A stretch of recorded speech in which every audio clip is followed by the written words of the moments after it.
नमस्कार दोस्तों। मेरा नाम हनुमान और मेरे इस चैनल स्टोमा बैग वॉरियर पर आप सभी का बहुत बहुत स्वागत है। जी हाँ, आपको पता ही है कि मैं इस चैनल पर ऑस्टमी से रिलेटेड वीडियो डालता हूँ। तो आप खुद ऑस्टमी पेशेंट हो या ऑस्टमी में रुचि रखते हो तो आप मेरे वीडियो देख सकते हैं। जी हाँ, बिल्कुल पूरी तरीके से वीडियो देख सकते हैं। तो आज हम बात करेंगे कि जब हमारी नई ऑस्टमी सर्जरी होती है तो हमें कुछ ध्यान वगैरह रखना पड़ता है खुद के लिए।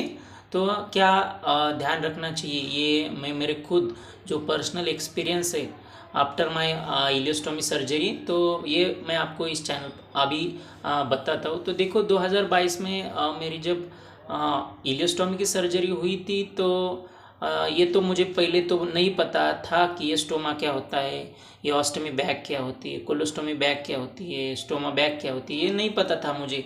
सिर्फ इतना डॉक्टर ने बताया था कि ये आपकी पेट में से स्टूल निकलेगा, ऐसी ऐसी बैग होगी। तो मैं उससे बहुत डर गया था कि देखो ये कैसी ज़िंदगी है, ये तो मालूम नहीं पड़ती ना कि ऐसा कैसा जी ले।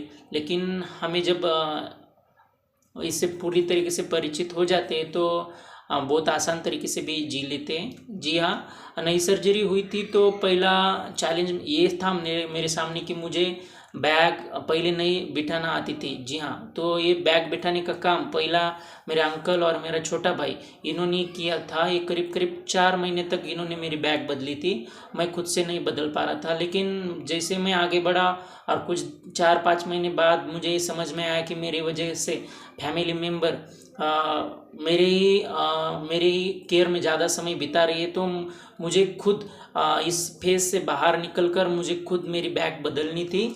तो एक दिन क्या हुआ कि मेरा भाई गांव से बाहर गया था कोई काम के लिए और तभी मेरी बैग लीकेज हुई। तो मैंने ट्राई किया कि देखो मैं खुद से बैग बदलूंगा और बदल भी ली थी। लेकिन वो दिन 2 दिन ही चली और उसके बाद वो लीकेज हो गई।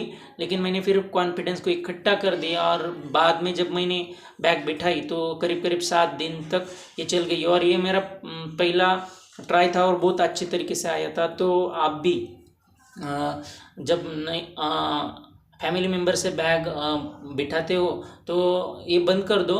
जैसे जैसे आपको खुद एक लर्न स्किल आती है तो आप भी बंद कर दीजिए और खुद से ही बैग लगाइए। इसकी वजह से कॉन्फिडेंस पे आता है और हमें बाहर घूमने फिरने में भी दिक्कत नहीं होती। उसके बाद मैं जब बैग खुद से बिठाना सीख गया तो मैं मुंबई में ज़्यादातर गया क्योंकि मेरा ट्रीटमेंट वहाँ से ही चला था, KM हॉस्पिटल मुंबई से। तो मैं वहाँ जाता था तो मेरे साथ बैग लेके जाता था, कहीं रास्ते में लीकेज ना हो।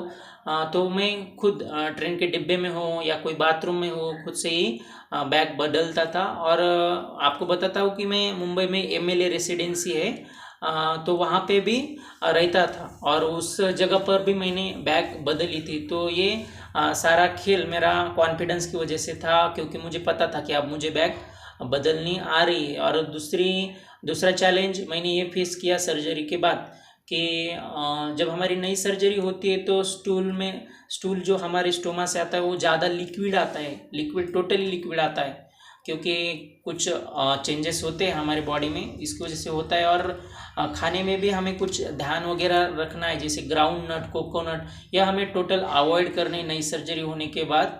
और जैसे राइस, रोटी और कुछ हल्की फुल्की सब्जियां आप खा सकते हो। हो सकता है कि आपके डॉक्टर आपको एक अच्छा रूटीन बना के देते होंगे और वो भी आप नई सर्जरी के बाद फॉलो कर सकते हैं। और मेरे साथ भी उन्होंने दिया था। लेकिन एक दिन ऐसा था मेरे साथ आया कि मेरे स्टूल से मैंने कुछ तो भी खा लिया था, बहुत ज़्यादा मात्रा में लूज मोशन हुआ था। लूज मोशन करीब करीब 5 दिन तक था continue. Loose motion liquid form में आता था, जब टोटली लिक्विड आता था, बैग टोटल लिक्विड फॉर्म में ही भरती थी। मैं बाथरूम में जाके बदल के आता था। 5 दिन इतना मैं परेशान था। फिर मैंने घर को अंकल को बताया तो अंकल ने कहा कि अंकल ने मुझे ये कॉन्फिडेंस दिया कि ये आप 2-3 दिन और देखेंगे, नहीं हुआ तो फिर हम डॉक्टर को बताएंगे। लेकिन वो 2-3 दिन में ही मेरा अच्छे तरीके से वो लिक्विड पूरी तरीके से रुक गया और सेमी सॉलिड फॉर्म में ये स्टूल कंटिन्यू आया। तो हो सकता है कि आपको भी लूज मोशन के चांसेस हो सकते हैं। तीसरा हमें ये चैलेंज फेस करना पड़ता है कि हमें वजन नहीं उठाना। जी हाँ, वजन नहीं उठाना क्योंकि हर्निया हो सकता है।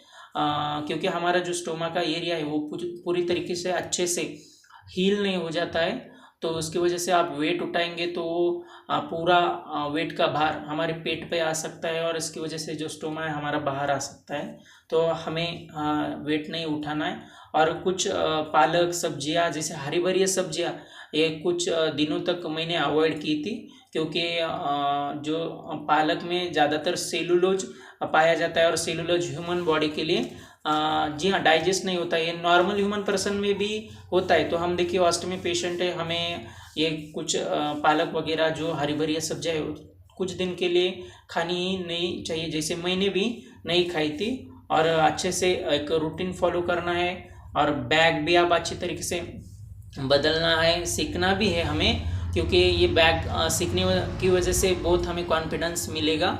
तो ऐसे कुछ प्रॉब्लम आ सकते हैं। और सर्जरी के बाद गैस भी पेट में हमारे बन जाता है, मेरे साथ भी बना था। तब मैंने ये प्रॉब्लम मेरे डॉक्टर से शेयर की थी, तो उन्होंने मुझे कुछ सिरप और मेडिसिन दिया था, तो उससे मेरा ये कम हुआ था। तो गैस बन सकता है, ब्लॉकेज भी कभी कभार हो सकता है। तो हमें कुछ ऐसी कुछ केयरफुल रहना चाहिए जब हमारी नई सर्जरी होती है। तो इस वीडियो में यही तक ये मेरी कुछ अनुभव थे। तो आपको ये कैसे लगे कमेंट बॉक्स में मेरे डाल देना। और डिस्क्रिप्शन बॉक्स में मेरा खुद का पर्सनल व्हाट्सअप नंबर है। आप ऑस्टमी पेशेंट हो तो मुझे कुछ जी हाँ मैसेज वगैरह भी ऑस्टमी से रिलेटेड कर सकते हो। तो इस वीडियो में बस इतना ही। मिलते हैं अगली नेक्स्ट वीडियो में। तभी तक के लिए stay healthy and enjoy your life.